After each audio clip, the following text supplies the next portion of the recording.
What up guys, I'm Tom. This is the Pro Speed Pit Pony, a 2022 Subaru BRZ. We're talking about exhaust. I'm about to jump the speed to 30,000 feet.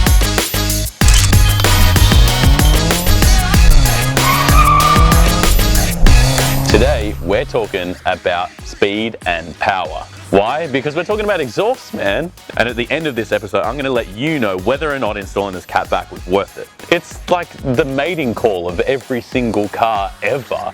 When you hear it down the street, when you hear it coming down the straight, when you hear it coming down the racetrack, it's like one of the best things you can hear from a car. I fall asleep to this stuff.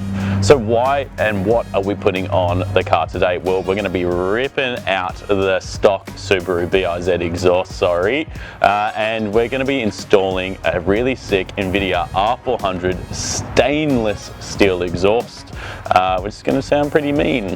Why do you want to install an exhaust? Well, other than the fact that loud pipes save lives, true known fact, it's really good for performance, and that's why it's also seen as one of the first things that people do to a car when they buy their car. So there's all different types of exhaust, man. You've got a catback, a turbo back, an engine back, you have a muffler back.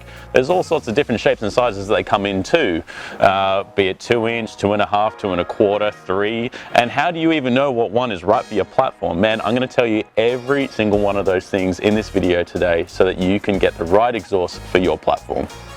So are exhausts hard to install? Well, in this case, it's simply a catback. It's just a bolt-on, and it's something you could do in your driveway, or in our case, we're going to go take it down to our guys at MSR Performance to put it on just within the interest of time. So I don't want to put a time figure out there, but I reckon we could probably get this on and off in about 10-15 minutes. If you're doing it at home and you're doing it on little jack stands, yeah, you got to get a little bit of elbow grease in there and get on your back and so on and so forth. But for the most part, it shouldn't take you that long. It's super easy to install, and there are tons of forums and instructions out there that if you get lost, you can call a mate, look at the internet, and you'll be fine.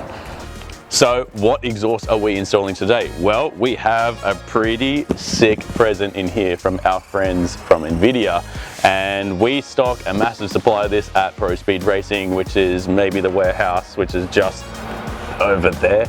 But today we have an R400 stainless steel exhaust series. They come in many different styles and series for this BRZ and many other platforms. You have the Q300, the R400, and you also have the N series, varying from just a more temperate sound to a more loud sound for those really big sort of speedy boy races that are out there. And we have a more track orientated exhaust as well. So go check them out.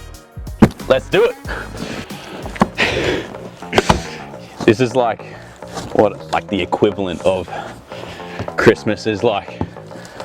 I didn't have much of a family, so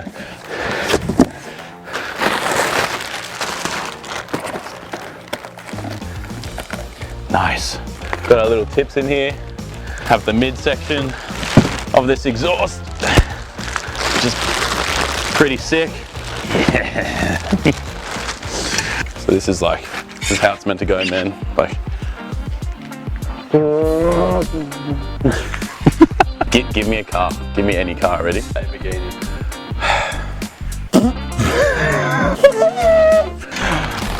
All right. Don't film that bit.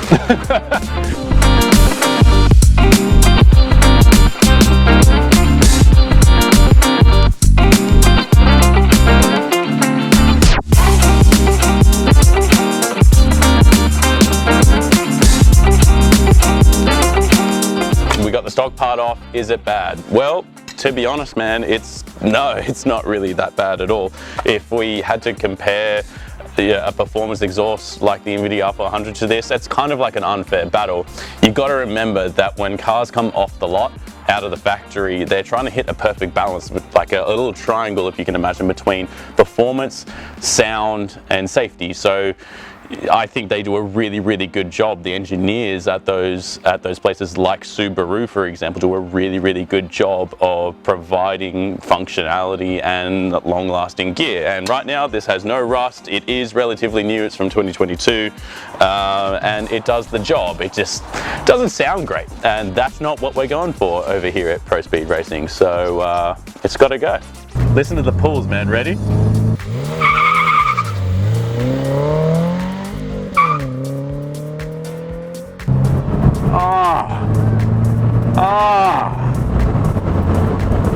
That's why you get up out of bed every morning. Something about like the exhaust, just the way it, like when you put a new one on, the way it makes you feel is just like, It's funny, now that it's on, it's kind of giving me like those vibes where like I can't wait to put like forced induction, air intake, the downpipe, like it's just gonna sound so sick, so sick.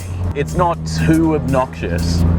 You know, we're running a 4-banger right now, it will have forced induction. Can you just like imagine those sounds for a second where we're just like rolling and you just hear, oh, too good. All right, we don't just leave exhaust lying around. I did prepare this earlier, but this is a really good opportunity to talk about the myth of back pressure. Now, it's probably something I heard way too much in my teens, and it's still something I hear today. The reality is it's scavenging that you're talking about. With this exhaust, and it's a pretty nice Nvidia exhaust that we have right here, it's a pretty nice resonator. What is actually going on is there's pulses that are coming out of the engine chamber and going through your exhaust. So it's like a little pulse, like pulse, pulse, pulse, pulse, pulse. And that pulse creates a little pocket of a vacuum in here. So if there's a pulse here, here's a pocket of vacuum, here's another pulse. As it comes out of the exhaust, it is almost like a vacuum just sucking that next pulse out of the engine chamber, which is creating a really good flow through your exhaust of your car. So where does the trickiness really come into? Well, I'll try and make this as simple as I possibly can. We're using different types of cylinders. If we take, for example, the V8 version of, say, a Holden or a Ford, they often come from factory on their stock components. Really, they fall really short, and they're obviously designed within that triangle of comfortability, power, and reliability, and they do a really, really good job of that. But the problem is it's so restrictive because the diameter of the exhaust is so much smaller, it's eliminating potential horsepower. So exhausts like this are really, really good option for that because it's increasing the flow, the velocity, the power that's coming through that exhaust. So in the case of maybe say something like a 4-banger, right? Something with 4 cylinders, if you have an extreme exhaust that is like open to, 3 inches plus, you're not forced induction, it's not tuned, and there's nothing in the way of resonators, mufflers, or even cats, man, you are just annoying. And not only that, you're losing velocity through your exhaust because the pulses, it's now got nothing to combat because the diameter of the exhaust has expanded. So it's less restrictive, yes, but at the same time, because you have less cylinders to work with, it's not working out in your favor. And you can probably guess you're losing horsepower as well. So hang on a second, Tom, you're telling me that I need to increase the diameter of my exhaust to increase flow, but if I increase flow, I'm gonna potentially lose horsepower and scavenging effects? The answer is yes. And the reality is you need to strike a good harmony between what it is that you're actually going for. So what I often say to people, and I suggest to people, is if you have big plans for your cars, you're going to go forced induction, you're going to be doing track days and pushing some serious power, whether you're a 4-cylinder, a 6-cylinder, an 8-cylinder, I'll say the same thing. If you've got a plan for that, it's better to go for the bigger diameter exhaust. If you're not going for that setup and you're just trying to be loud for the sake of being loud and you're just deleting your cats and whatever, you're just being annoying, man, okay? Sort it out, follow the rules and instructions. I can link you guys within this YouTube episode. There will be a link for a table and a chart, and it'll tell you guys what diameter exhaust that you need for your platform based on the horsepower that you actually want to make. But it'll help you guys if you do have plans to turbocharge or supercharge, whatever platform it is that you're going for, and you go, I want to reach 500 horsepower, 600 horsepower, you're going to be able to associate the right exhaust that you need to buy from the start to go with that build. We're going to go to Jay.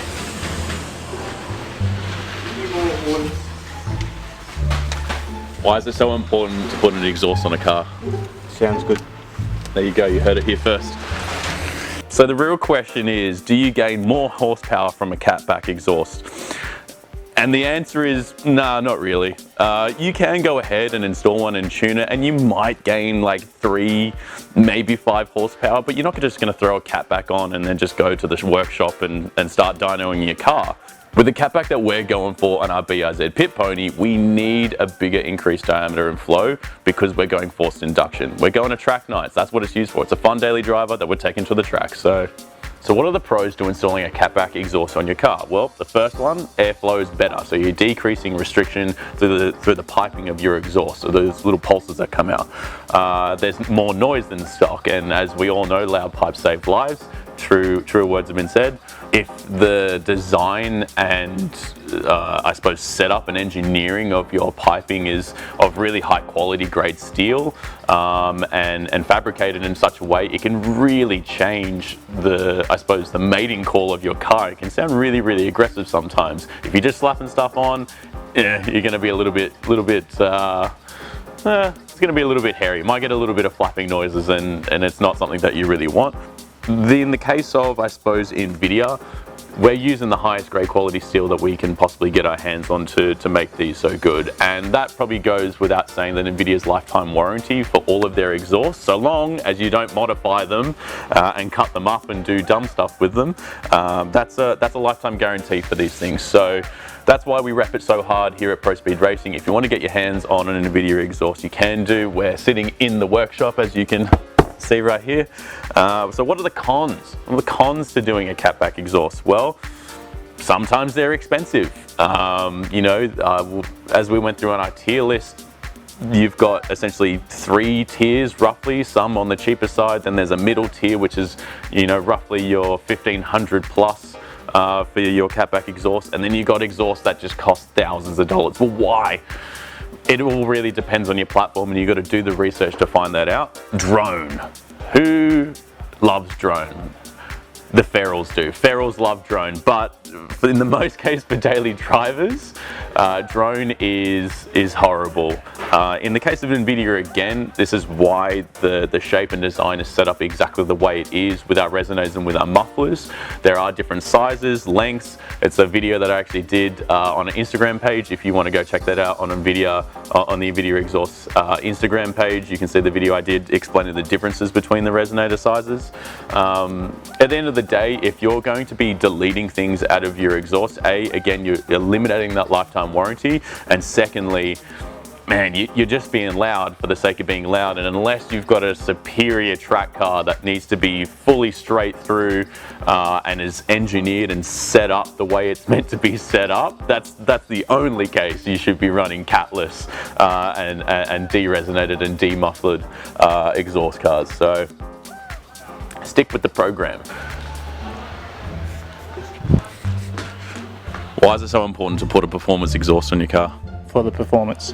Yeah, you heard it here first. Does it look good? I mean, you tell me. You can't see the whole thing underneath the car, but yeah, it looks pretty sick. We've got these pretty sick titanium tips on that say Invidia. It looks aggressive, man. It looks really good, and it sounds even better. And the way we're going, we're not just trying to sound really good, but we need a bigger flow for what we're trying to achieve. This thing's gonna have forced induction in it, so we need a bigger diameter for what we're trying to go for here. So is it better than the old exhaust? Hell yeah, it's better than the old exhaust in every way you could possibly think. It sounds good, feels good, you can hear it whilst you're driving, it gives you that nice little butterflies in your stomach as you put a foot down on the pedal. Yeah, it's better in every way.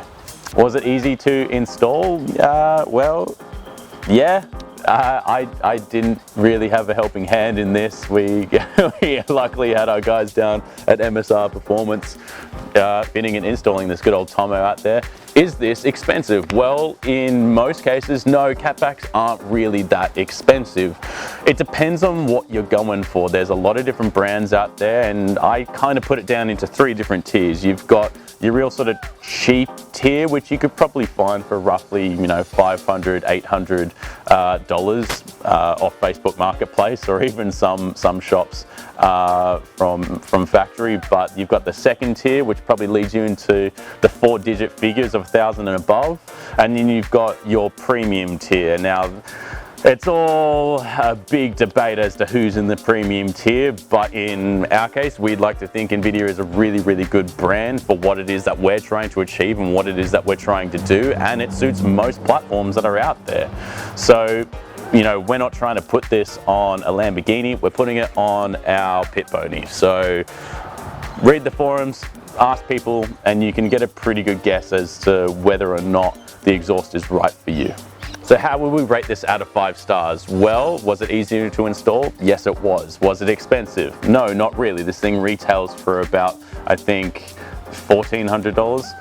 I probably got that wrong, so we'll get that up on screen. Does it sound good? Yes. Does it make you feel good? Yes. Does it push a little bit more power? No, but that's not the point, because it will eventually, because we need to connect a downpipe to this thing and so on and so forth, and none of our other mods would work unless we opened up the flow to this Catback, so it was well worth it.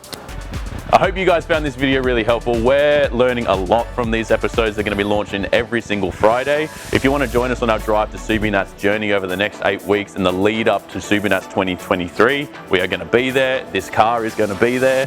We're going to be launching these episodes every single Friday, so tune in and follow them across Facebook, across YouTube, across Instagram, all at ProSpeed Racing. If you want to follow me personally at SS Spawn, you can do on Instagram. Other than that, guys, tune in next week when we talk about wheels and tires.